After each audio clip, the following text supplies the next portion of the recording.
Dios les bendiga, hermanos.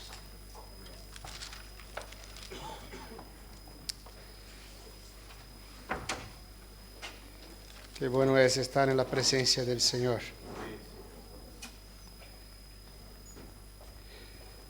Y que lo que cantamos sea el deseo de nuestro corazón. Enamorarnos más de Él. ¿Verdad? Porque cuando uno se enamora de alguien, quiere estar con esta persona siempre. ¿Verdad? A todo momento. Al punto que desea, termina casando con la persona. Bueno, si la otra persona quiere, ¿no? Ahí hay un detalle. Pero, detalle importante. Pero,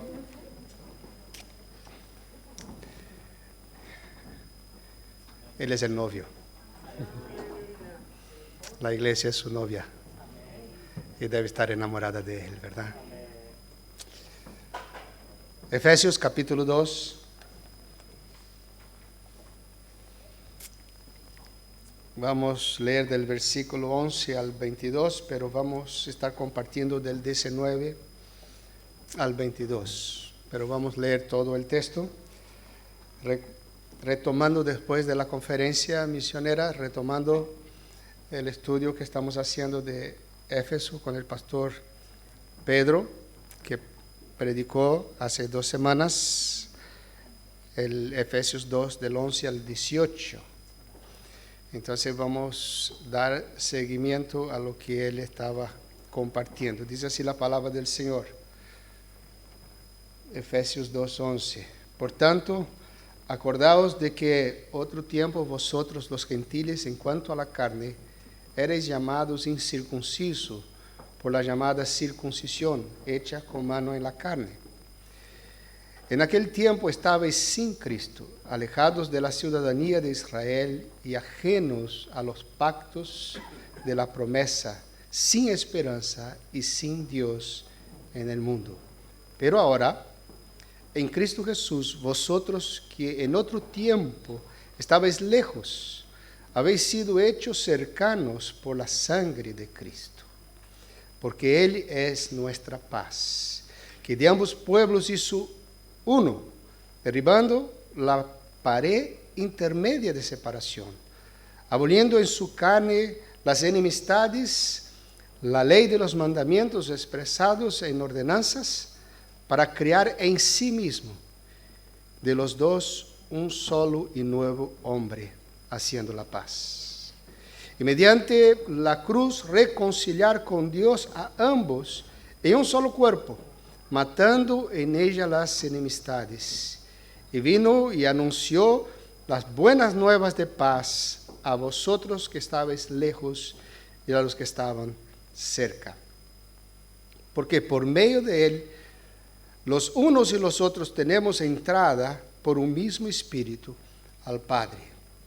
Así que ya no sois extranjeros ni advenedizos, sino conciudadanos de los santos y miembros de la familia de Dios, edificados sobre el fundamento de los apóstoles y profetas, siendo la principal piedra del ángulo Jesucristo mismo, en quien todo el edificio bien coordinado va creciendo para ser un templo santo en el Señor, en quien vosotros también sois juntamente edificados para morada de Dios en el Espíritu.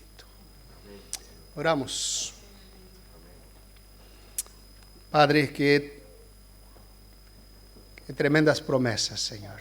Qué verdades tan sublimes podemos encontrar en tu palabra. Padre, ayúdanos, Señor, a entenderla. Ayúdanos a entender la dimensión de aquello que tú has hecho en nuestras vidas. Ayúdanos, Señor, no solo a entender intelectualmente, pero ayúdanos a creer en esta verdad, Señor. Que verdaderamente somos lo que tú has dicho aquí, Señor. Ayúdame, Señor, a explicar, a exponer tu palabra. Habla, Señor, a mi corazón. Habla al corazón de tu iglesia.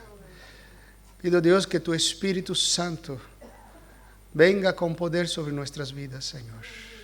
Rompiendo, oh Dios, barreras de nuestro corazón ídolos del alma.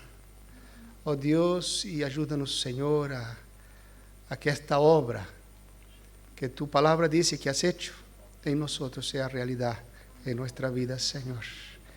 Te pedimos, Señor, en el nombre de Cristo Jesús. Amén. Amén. Amados, somos de Dios. Vamos a dar secuencia al mensaje de Pedro de la primera parte de este hermoso texto que Pedro predicó a la iglesia hace 2 semanas con tanta gracia y con tanta autoridad. Yo no estaba en este domingo, pero lo escuché después, ¿no? Entonces hoy quiero primero corregir algunas... No.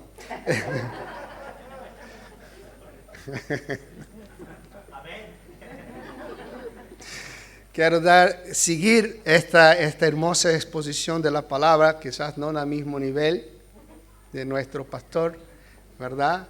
Pero que el Señor tenga misericordia de mí y de vosotros. Efesios 2:12 dice: en aquel tiempo estabais sin Cristo, alejados de la ciudadanía de Israel y ajenos de los pactos de la promesa, sin esperanza y sin Dios en el mundo. ¿Se acuerda? Pedro habló sobre esto. Estabais sin Dios, sin esperanza, sin Cristo. Y esta era la condición de los gentiles. Esta era nuestra condición. Y esta separación llevó a los judíos a levantar una pared de enemistad que los dejaban separados de Dios a causa de la propia ley, de la propia alianza. O sea, aquello que era la razón por la cual los gentiles deberían ver al pueblo de Dios y acercarse a ellos, se transformó en la gran pared que los separaba. Y esto no voy a entrar en este tema porque Pedro ya habló de esto. Entonces Pablo menciona, solo recordando, Pablo menciona 6 privilegios dados por Dios en Cristo a los gentiles. Y 3 de ellos Pedro ya mencionó la semana pasada, ¿no? Primero, que estaban lejos y fueron hechos cercanos, ¿verdad? Fueron hechos cercanos por la sangre y la obra de Cristo en la cruz. La segunda cosa es que había enemistad y Él rompe la barrera y trae a ser parte de un mismo y nuevo hombre, que es la forma como Él llama la nueva creación, la iglesia, uniendo gentiles y judíos todos en un mismo hombre, un nuevo hombre, una nueva creación, trayendo la paz, rompiendo las enemistades. Y el texto nos habla de la paz unas 3 o 4 veces, ¿no? Rompiendo las barreras, y Pedro habló mucho sobre esto. Nosotros nuestra tendencia es levantar paredes que nos separan, y el Señor es aquel que rompe las paredes de separación. Rompió la pared del pecado que nos separaba de Dios y sigue rompiendo las paredes que nos separan unos de los otros, ¿verdad? Es el trabajo de demolición del Señor, ¿verdad? Rompiendo las paredes. Y tercero, por el mismo Espíritu entramos en la presencia de Dios, ¿no? Y aquí aquella figura del sumo sacerdote que entraba a la presencia de Dios una vez al año, ahora no. Él termina, ¿no?, esta parte diciendo que entramos en la presencia de Dios. Y hoy veremos los 3 últimos privilegios, que fuimos hecho pueblo de Dios, y como pueblo, un pueblo con una misión.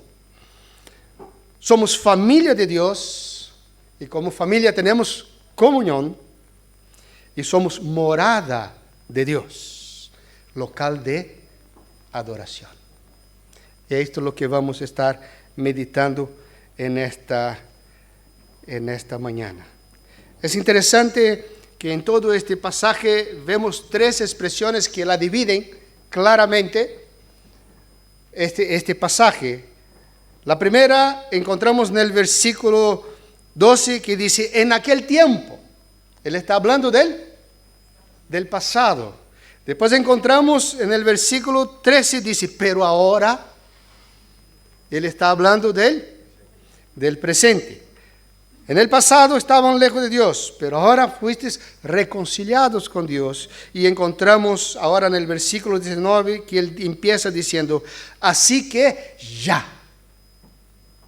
Así que ya. En aquel tiempo, pero ahora, así que ya. Guarda esas tres palabras. ¿No? Nosotros vamos a ver lo que ya somos en Cristo Jesús. Somos su pueblo, somos su familia y somos el templo de Dios en adoración. Y esto es lo que él dice, lo que ya somos. Y empezamos, amados, con el primer punto, versículo 19. Así que ya no sois extranjeros ni advenedizos. ¿Qué significa advenedizos? Significa forastero o peregrino. Ya no sois peregrinos ni forasteros, ni extranjeros, sino conciudadanos de los santos. Aquí Pablo utiliza dos palabras que tienen que ver con un pueblo, una nación, con una ciudadanía. Primero, dice que ya no sois extranjeros. Amados, un extranjero no pertenece a la patria a donde está. Él no pertenece a esta patria. Él es un extranjero. Un extranjero. Él no es de aquí. Se nota, ¿verdad? Cuando habla, se nota que no es de aquí. Su lenguaje no es de esta patria, ¿verdad? Mismo que hable el mismo idioma, los que vienen de países latinos y no son de aquí, cuando habla ya sabe, este es ecuatoriano, este es argentino, porque habla, es diferente, no es de aquí, ¿no? Y entonces, amados, un extranjero no pertenece a patria donde está, y en muchos lugares no es fácil ser extranjero. No es fácil ser extranjero, porque un extranjero es un objeto de desconfianza. En muchos lugares un extranjero es un objeto de desconfianza, de observación, de sospecha y a veces hasta mismo de menosprecio. Un extranjero. Pero Pablo está, amados, hablando que en el reino de Dios todos somos ciudadanos. Allí no hay extranjeros. No hay. Todos somos iguales. Es la iglesia del Señor. En la iglesia del Señor no hay extranjeros. La primera cosa que Pablo dice, amados, aquel que no es extranjero es porque ha nacido en aquel lugar. Se llama nativo, ¿verdad? Él es nacido en aquel lugar. Amados, el reino de Dios no hay fronteras. Es interesante cuando estaba meditando en esto, amados, el reino de Dios ahora, cuando Pablo nos habla y Jesús nos habla, dice que la dimensión del reino de Dios es todo el mundo aquí y el mundo celestial, el cielo, ¿no? Entonces no hay fronteras en el reino de Dios. Y entonces, por no haber fronteras, lo único que hay es paritorio.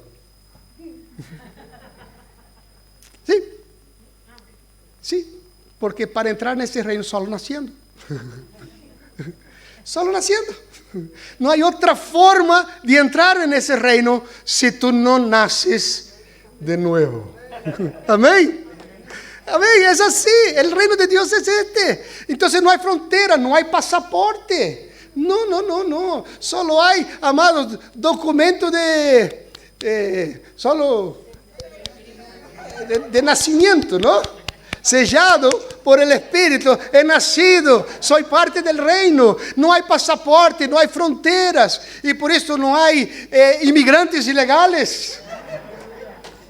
Sí, aquí sufrimos con todas estas cosas, en este mundo sufrimos con todas estas cosas, con papeles, con documentos, y con visados, y con todas estas cosas, pero amados, en el reino de Dios no hay nada de esto. Es un solo reino. Y todos los que están allí son ciudadanos y conciudadanos de este mismo reino. Todos somos parte de este reino, porque hemos nacido allí. Y una figura bonita, amados, la encontramos en el Salmo 87. El Salmo 87 da una figura hermosa de esto, ¿no? Cuando dice, su simiente está en el Monte Santo. Ama Jehová las puertas de Sión, más que todas las moradas de Jacob. Cosas gloriosas se han dicho de ti, ciudad de Dios. Y me acordaré de Rahab, de Babilonia, entre los que me conocen. He aquí Filistea, y Tiro, con Etiopía. Este nació allá. Y de Sión se dirá, este y aquel han nacido en ella. Y el Altísimo mismo la establecerá. Jehová contará al inscribir a los pueblos. Este nació allí. Y cantores y tañedores o compositores en ella dirán, todas mis fuentes están en ti. Amados, el salmista está diciendo así, de otros pueblos, de otras naciones, dice, todos nacieron allí, en la ciudad santa, en la ciudad de Dios. Qué figura hermosa de este pueblo. Todos tenemos el mismo privilegio, todos tenemos los mismos derechos y todos tenemos los mismos deberes. Ahora, un solo pueblo, judíos y gentiles, pueblo de Dios. Israel era el pueblo de Dios y falló como pueblo de Dios. El propio Señor Jesús habla en Mateo 21:43, dice, por tanto os digo que el reino de Dios será quitado de vosotros y será dado a gente que produzca los frutos de él. Y amados, cuando el Señor Jesús dice, y dará a gente que produzca los frutos de él, porque el sentido de este pueblo es también no solo un sentido de privilegio, mas un sentido de responsabilidad. La nación de Dios ahora es su iglesia, con judíos y gentiles, con todos aquellos que fueron lavados por la sangre del Cordero. Amados, este texto, amados, nos desafía a nuestras vidas, porque hay un solo pueblo, una sola manera de ser parte de este pueblo, naciendo de nuevo. Todos que están en él tienen la ciudadanía celestial y tienen no solo el privilegio de ser parte de él. Me hace acordar pero me hace acordar la promesa de Abraham en Génesis 12. ¿Se acuerda cuando él dice, haré de ti una gran nación? La idea de ser una nación, un pueblo, de tener una ciudadanía, amados, me hace pensar en dos cosas. Primero, que cuando yo veo esta promesa de Dios a Abraham, yo veo aquí un gran privilegio. ¿Por qué un gran privilegio? Porque nos da un sentido de identidad. Somos pueblo de Dios. Le pertenecemos, ¿verdad? Hay un sentido de nacionalidad, de pertenencia, ¿no? de identidad. Hay un reino, hay un rey que está sentado en el trono. No hay un territorio fijo como Israel tenía su territorio fijo. Ese territorio ahora alcanza a todos los pueblos, tribus, lenguas y naciones, hasta los confines de la tierra. Amados, eso es lo que vemos en Apocalipsis, ¿no? Apocalipsis 5:9, cuando dice, y cantarán un nuevo cántico diciendo, digno es de tomar el libro y de abrir sus sellos, porque tú fuiste inmolado y con tu sangre nos has redimido para Dios de todo linaje, lengua, pueblo y nación. Fuimos sacados de este mundo hostil. Nacimos en su reino. No somos más de este mundo, pero somos enviados a este mundo con un propósito. Y esto es lo que la segunda figura que nos hace pensar es un sentido de responsabilidad como pueblo de Dios. Como pueblo de Dios tenemos un sentido de no solo el privilegio, mas también el sentido de responsabilidad, pues somos una nación con un propósito en este mundo, como Abraham. Dios dice a Abraham, te bendeciré para que tú seas de bendición. Voy a bendecir para que tú seas de bendición.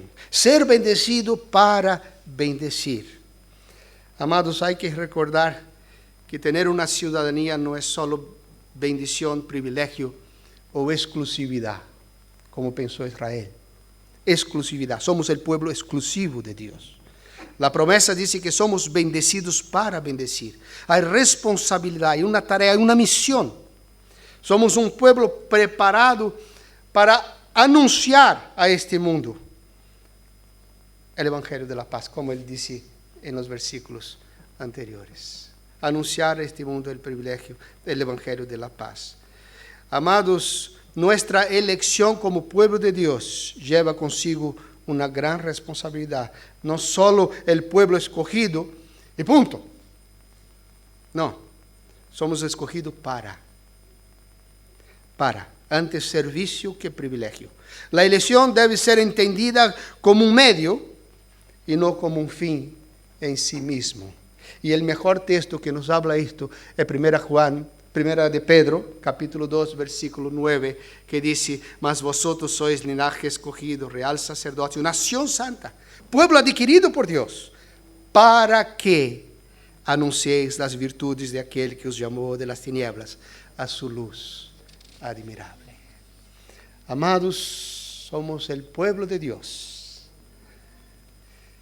con una gran tarea como pueblo: anunciar las virtudes de aquel que te hizo nacer de nuevo. Anunciar el Evangelio de paz. Segunda figura que vemos en este pasaje. La semana pasada hablamos tanto de misiones, entonces no quería detenerme mucho en este punto, ¿no? Porque ya sabemos que nuestra tarea como pueblo de Dios es anunciar el Evangelio de la paz. Pero segundo punto, amados, es que somos familia de Dios. Como pueblo debemos prepararnos para la misión, pero la figura de familia nos lleva a otro aspecto hermoso de la iglesia, de su pueblo. Otro aspecto hermoso: somos familia de Dios. Qué hermosas palabras. Y miembros de la familia de Dios. Final del versículo 19. De la manera que la idea de pueblo nos da una identidad, una nacionalidad, la idea de familia nos da un sentido de pertenencia. Tenemos un padre, tenemos hermanos, somos familia. Tengo una familia celestial. Tengo una familia celestial. Tengo un padre que me ama, que me cuida. Tengo muchos hermanos y hermanas. Y la idea de familia nos lleva a ver la iglesia, amados, y a cada uno de nosotros en la comunión de los santos, en el trato unos con otros, en el servicio unos con otros, en el amor, en el cuidado mutuo, la cercanía como familia, en compartir unos con otros, en suplir la necesidad unos del otro, en la comunión con el Padre y la comunión con los hermanos de la familia. Esta es la idea de la familia. Como la iglesia de los gentiles, cuando se enteró que la iglesia de Jerusalén estaba pasando necesidad, y ellos entendían que era la misma iglesia, la misma familia. Ellos levantaron una ofrenda y enviaron a Jerusalén para suplir lo que les faltaba. Porque eran hermanos. Amados, ¿cuál es la dimensión de esta familia? Es interesante, capítulo 3, versículo 15 de Efesios. Él dice así: de quien toma nombre toda familia en los cielos y en la tierra. Amados, nuestra familia es unida con aquellos que ya se fueron y con aquellos que estamos aquí todavía. Es una sola familia, ¿no? Él dice, toma nombre de las que están en el cielo, las que ya fueron y las que están en la tierra. Una sola familia, con todos los que partieron y nosotros que estamos esperando nuestro momento, ¿verdad? Es interesante pensar esto, que algunos creyentes, cuando pierden un ser querido, ¿no? Y a veces lo pierden y siendo creyentes, ¿no? Tiene el consuelo de Dios de que en el cielo lo van a volver a ver. Pero muchas veces la idea de volver a ver, la idea de encontrar con mi mamá, y aquella misma idea de la relación, ¿no? No, amados, allá no va a ser así. Yo ya dije una vez esto y vuelvo a decir, allá no será así. Allá mi mamá no será mamá. Seguramente la conoceré, pero no será mi mamá, será mi hermana, hija del mismo padre. Y a veces pensamos, pero, entonces no habrá intimidad, sí, va a ser algo. No, amados, no. Todo lo bueno que podemos vivir en lazos aquí, familiares, amados, es la primicia de lo que será allá. Allá será mucho más íntimo, mucho más glorioso. Allá será perfecto. Estos lazos aquí será pero infinitamente mejor. Pero sabe, amados, muchas veces nuestras experiencias familiares no nos ayuda a entender la dimensión de lo que es la familia celestial. No nos ayuda a entender, ¿no? A causa del pecado, y mismo siendo una familia cristiana, no logramos entender esto. Nuestras experiencias a veces tristes, heridas, luchas, problemas a causa del pecado nos ayuda, no logramos entender lo que significa ser familia de Dios. Sí, yo me acuerdo de cuando era joven, hace poco. Yo no hablé ninguna broma, así que se hace reír. Yo estaba en mi iglesia y comencé a trabajar con una misión llamada Juventud para Cristo y conocí jóvenes de otras iglesias. Y habían dos hermanos, era un joven y una joven, ellos eran hermanos. Y la relación que ellos tenían entre hermanos era tan bonita, porque ellos no solo eran hermanos de sangre, pero eran hermanos en Cristo. Y ellos revelaban esto en su relación de familia.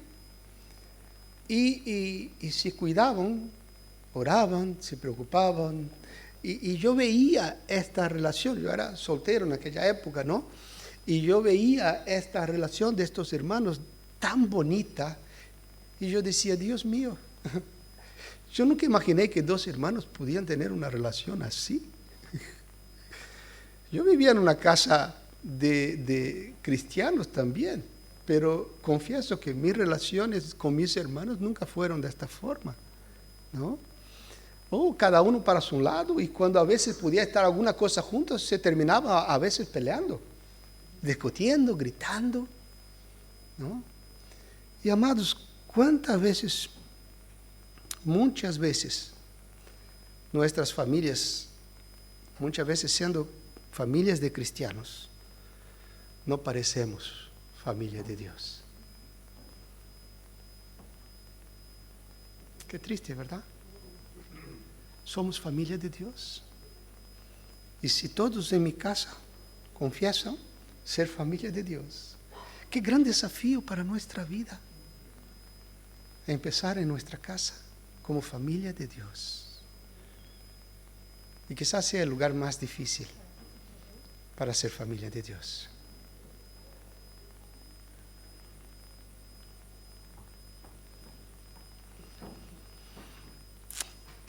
¿Por qué digo esto, amados? Porque muchas veces reflejamos en la familia de la fe, en la iglesia, lo que somos en nuestra familia física.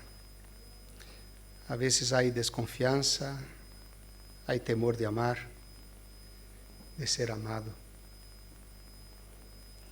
Hay barreras que ponemos para no ser heridos, distancia. Mantenemos una apariencia que no es verdad. ¿Sí? Y la familia de Dios, amados, existe para sanar estas heridas y llevarnos a ser una verdadera familia. La segunda familia es la familia de la fe, la iglesia es lo que él dice aquí, ¿no? Y muchas veces, amados, vivimos experiencias feas en iglesias. Experiencias difíciles, feas, heridas, cicatrices, malos ejemplos, un aprendizaje errado de lo que es ser iglesia. Y buscamos distancia y no permitimos una comunión íntima, a veces por temor a volver a ser dañado, herido, en el medio de aquellos que se dicen pueblo de Dios. No hace mucho yo estuve en una iglesia y un hombre me dijo la siguiente cosa, y me dolió mucho el corazón cuando escuché, y él dice así: yo ya he visto de todo en la iglesia.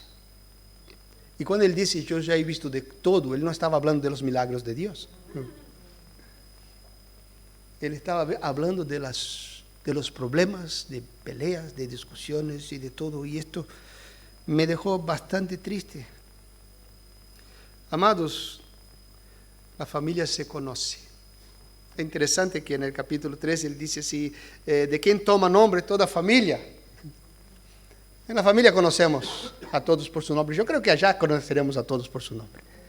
Conoceremos a todos por su nombre. En la familia todos conocemos su nombre, conocemos sus expresiones, conocemos su voz, el tono de voz. No necesita ni hablar para que sepamos si está bien o si está mal. ¿Verdad? ¿Cuántas veces yo voy a decir algo a mi esposa y ella me dice, yo ya sabía que tú ibas a decir esto? Dice, por esto es difícil convivir mucho tiempo juntos, ¿no? Amados, la iglesia es así. Esto debería ser la iglesia, una familia. Conocemos nuestras virtudes y nuestros defectos y nos amamos igual porque crecemos juntos. Crecemos juntos. Amados, algunos de nosotros hemos venido aquí, estamos aquí hoy siendo parte de la familia de Dios y vinimos de familias horribles y no sabemos ser familia. Y debemos ser humildes lo suficiente para decir, Señor, yo necesito aprender a ser familia en esta familia eterna que tú me has dado. Necesito aprender a ser familia, aprender a escuchar el consejo del Padre. Aprender a escuchar las orientaciones de hermanos mayores que ya han caminado más. Aprender a ser familias. ¿Cuántas y cuántas veces encontramos en el Nuevo Testamento la palabra unos a los otros, unos a los otros, unos a los otros? Esto es familia, esto es iglesia.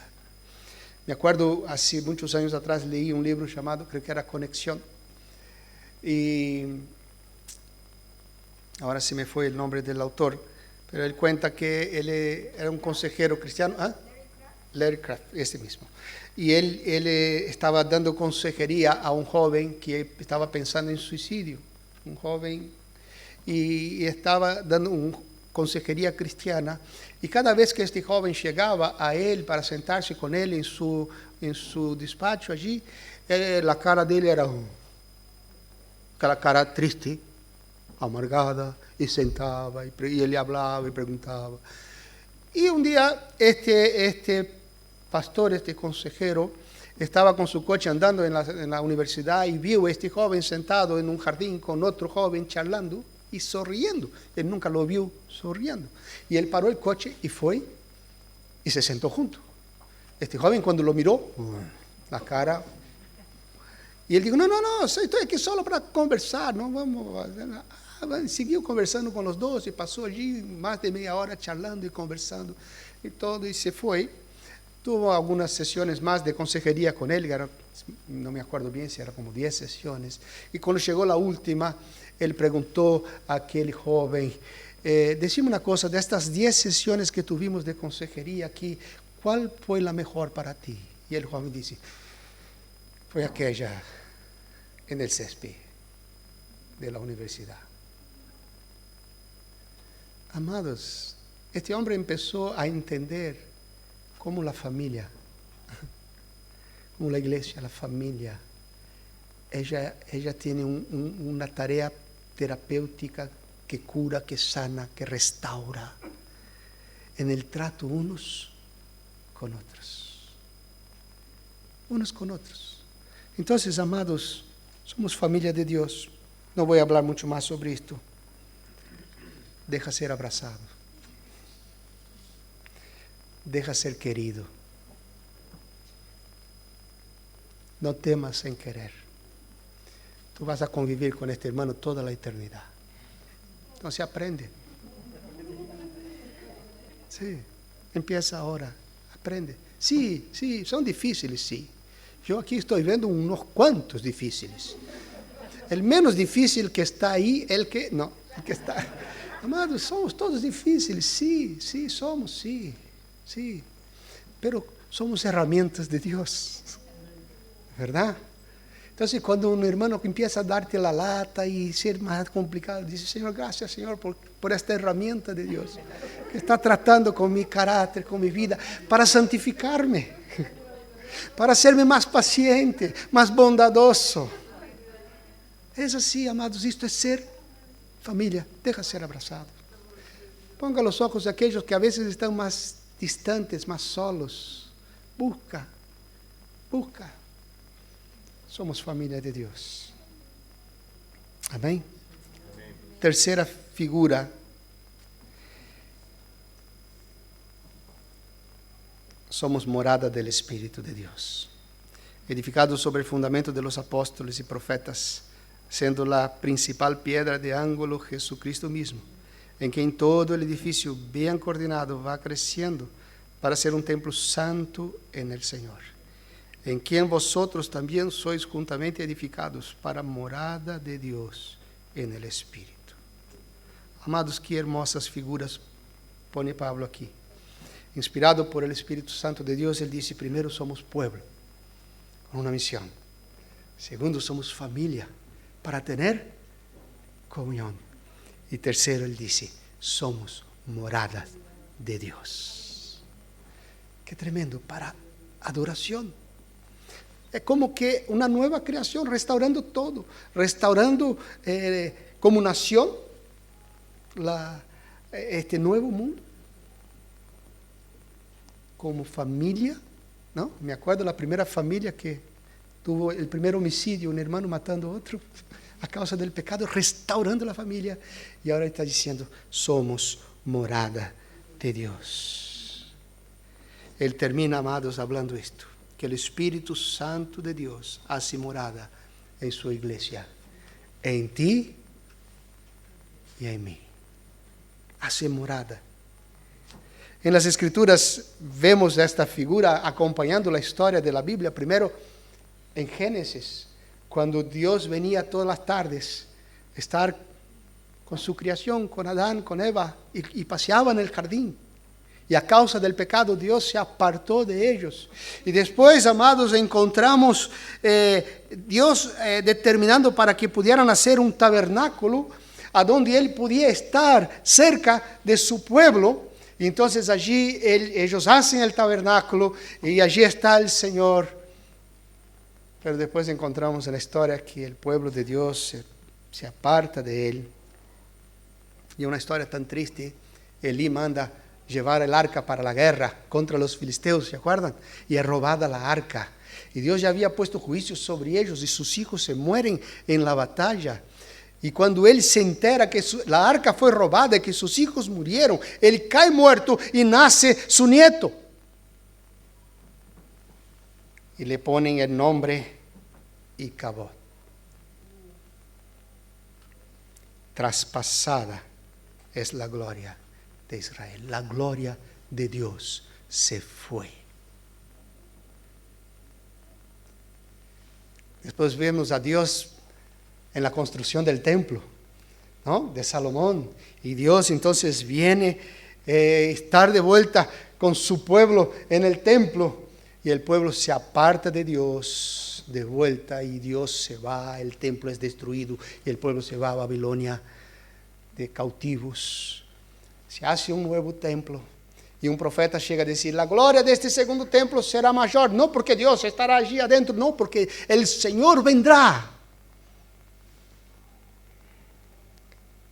Emmanuel, Dios con nosotros, a vivir en vuestro medio, y entrará en este templo. Y Él viene en la figura de su Hijo, el Dios encarnado, y lo matan. Matan en la cruz, y Él resucita, y Él se va, y Dios dice: ahora estaré en vosotros, en su iglesia, en cada uno de nosotros, en el medio, dentro de su pueblo. Y el apóstol Pablo llega a decir a la iglesia de Atenas, ¿no?, él llega a decir que el Señor de los cielos y de la tierra no habita en templos hechos por manos humanas. Él hizo su templo. Él hizo su templo. Dios mismo hizo su morada en nosotros a través de la obra de Cristo Jesús en la cruz del Calvario. Él nos limpió de todo pecado y preparó nuestro corazón para su morada como su iglesia, ¿verdad? Por la sangre del Cordero, el Dios Santo, haz de nosotros su habitación. ¿De qué manera? El fundamento de los apóstoles y profetas, la predicación de la palabra, del evangelio.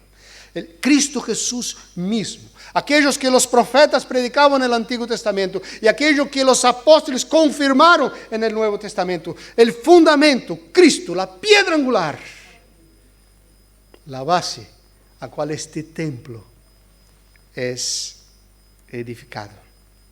Su obra, su sangre, su muerte y resurrección que recibimos en fe, prepara nuestra vida para recibir el Espíritu Santo y morada de Dios, su iglesia, local de adoración. Nosotros hoy somos este local de adoración. Amados, esta verdad debe producir en nosotros un profundo gozo. Un profundo gozo. Dios en nosotros. Esperanza de gloria, dice el apóstol Pablo, ¿verdad? Dios en nosotros, pero a la vez también debe producir, amados, un profundo y santo temor. Dios está conmigo, está en mí. A través de su Espíritu, Él está en mí, en nosotros, en su iglesia. Dios está en nosotros, en su Espíritu, en cada cosa que hablo, en cada lugar que voy, en cada palabra que sale de mi boca, en cada cosa que veo, escucho, hablo y deseo. Dios está conmigo.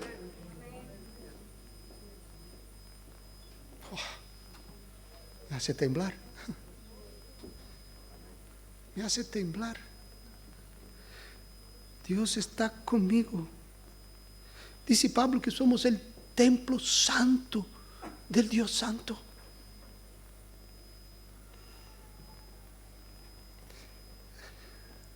Es interesante cómo tenemos el concepto de templo como un lugar santo. Tú vas a una iglesia, un lugar físico, y tienes este concepto. No necesitas ser cristiano para tener este concepto. El hombre le entra en un templo, hay cierta reverencia. Hay cosas que allí adentro no se dice. Hay cosas que allí adentro no se hace. Porque tiene este concepto de que Dios está allí. Y muchas veces no necesita ser realmente un cristiano. Hay temor, hay respeto, hay reverencia. Amados, nuestro cuerpo es el templo del Dios Santo. Y deberíamos pensar de la misma manera. Porque no es un edificio, somos nosotros. Entonces no puedo aceptar el pecado como algo natural. No. No puedo seguir viviendo en la práctica del pecado como algo natural. Amados, evaluemos nuestra vida, cómo andamos, qué hablamos, con quién hablamos, qué conversación sale de nuestra boca. Es interesante, yo no sé si ha pasado esto contigo, conmigo sí ha pasado. A veces la gente sabe que tú eres un cristiano, creyente, evangélico, que buscas a Dios, que amas a Dios. Y a veces tú estás en un medio, a veces familiar o a veces de personas no creyentes que están hablando cosas feas. Y tú llegas allí, la conversación cambia. Porque saben que a ti no te gusta este tema.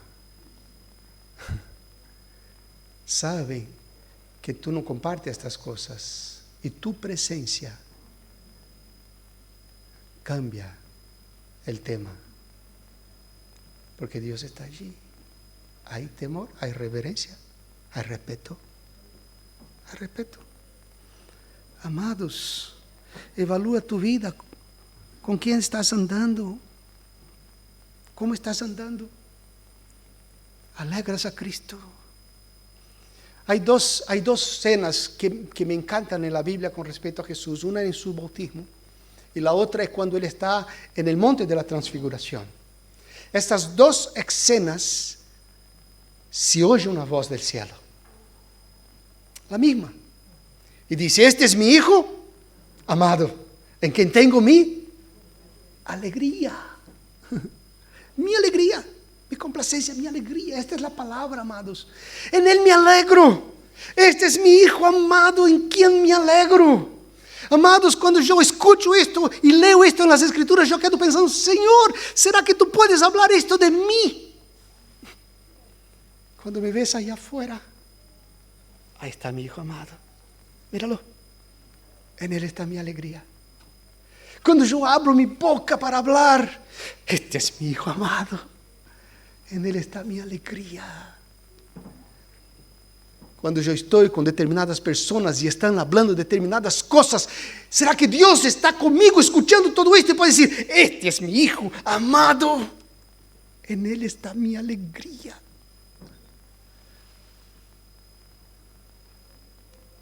Qué fuerte, ¿no? Oh, amados.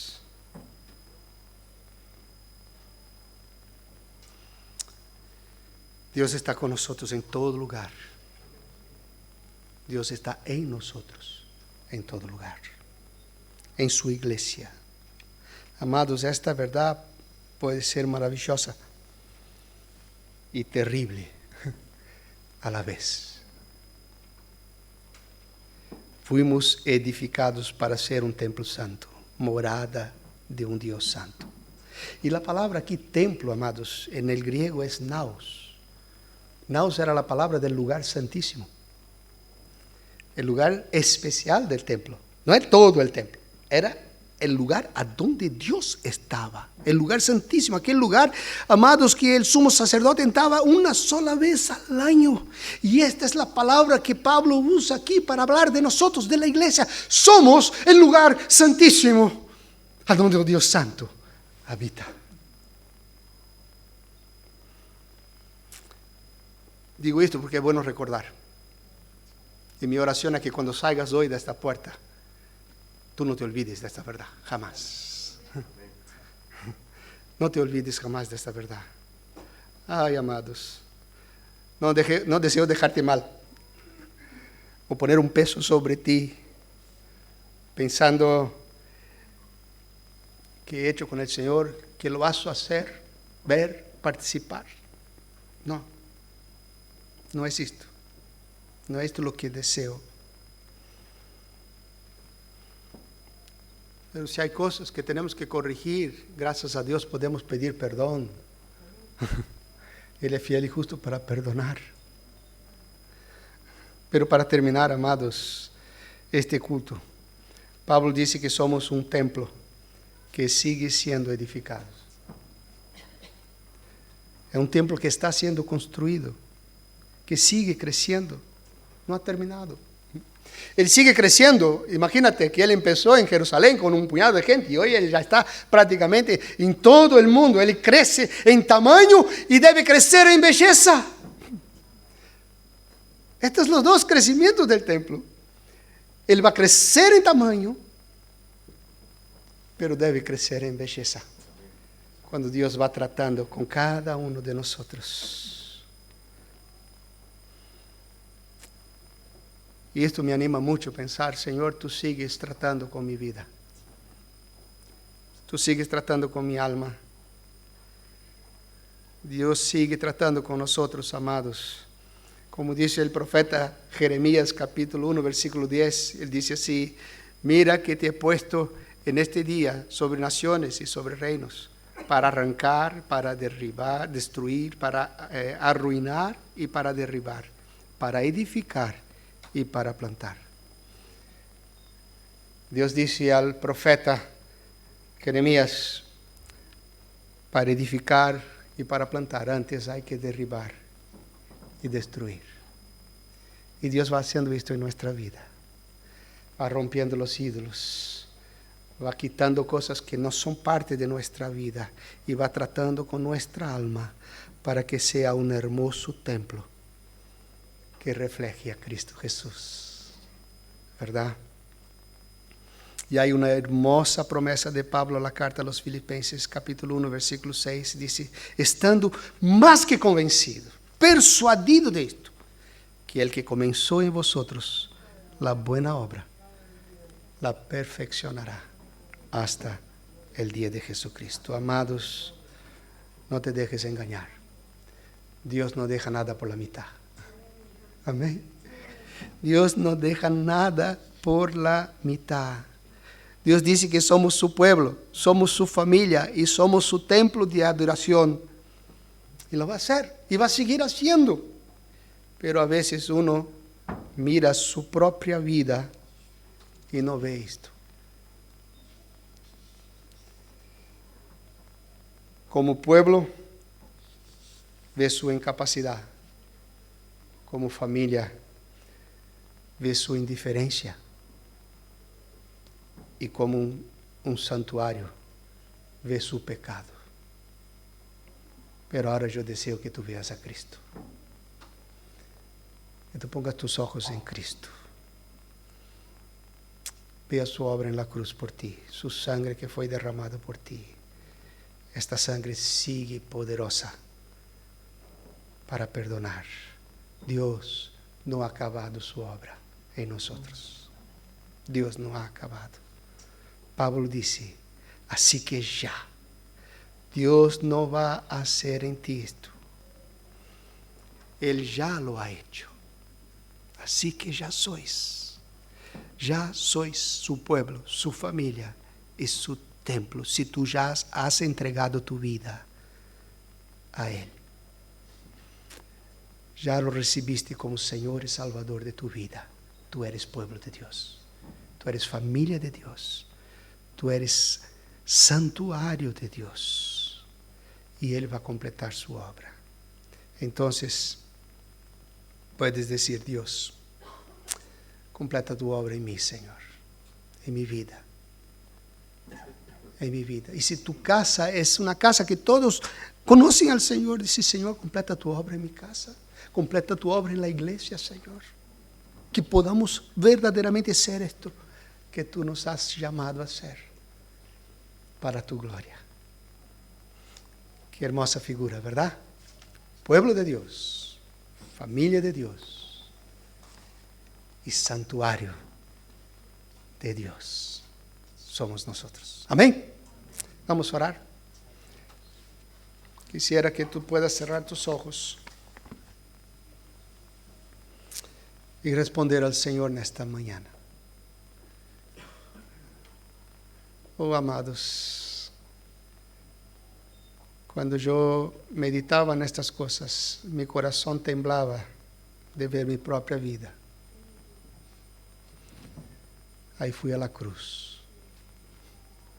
Fui a la cruz. Y allí encontré esperanza. Quizás tú puedas decir en esta mañana, Señor, yo necesito esto. Oh Dios, tú conoces el corazón de cada uno que está aquí en esta mañana, Señor.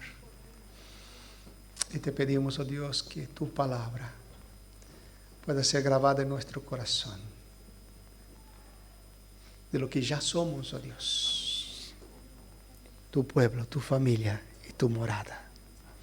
Qué hermoso, Señor, tu obra en nosotros. Mucho más de lo que nosotros podemos imaginar y pensar.